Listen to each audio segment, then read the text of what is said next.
Tiếp theo chương trình, xin mời quý vị đại biểu, quý vị khách quý hãy cùng lắng nghe một tiết mục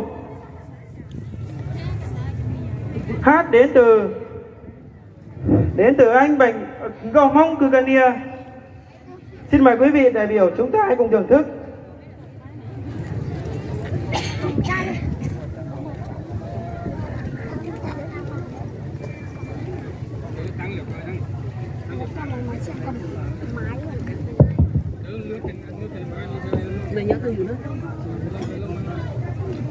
Nhớ dùng tan cho ấy truyền hình gì cái tin trai à, Colombia hồ bệnh sành xiong, nhất đó Quảng Sơn đấy ạ. Xin chào tất cả các bạn.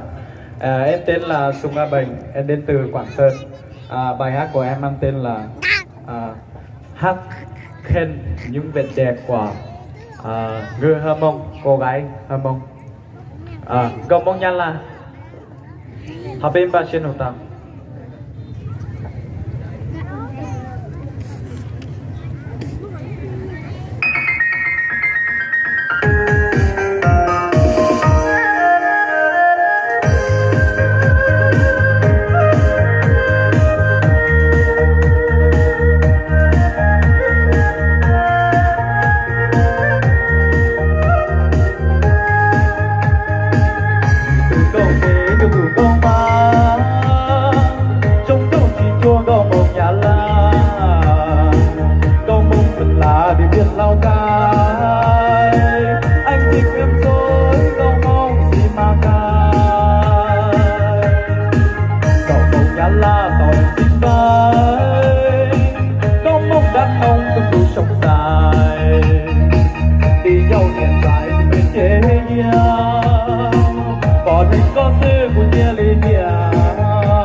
Gò Mông Nha La, Gò Mông đàn ông, Gò Mông đàn la.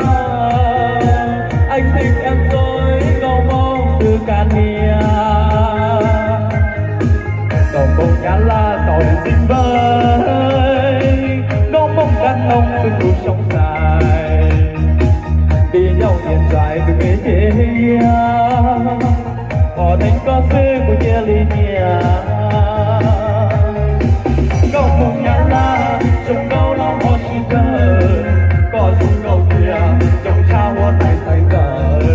Còn lưu chia nở chia màu đến rồi công lý sao hoa đánh đó Gò Mông Nha La easy đủ câu má như đủ câu mê vì lúc chỉ chua Gò Nha La tê Gò Mông kể lên hãy lưu chi mây chùa bao hay đâu có hay dear I love you.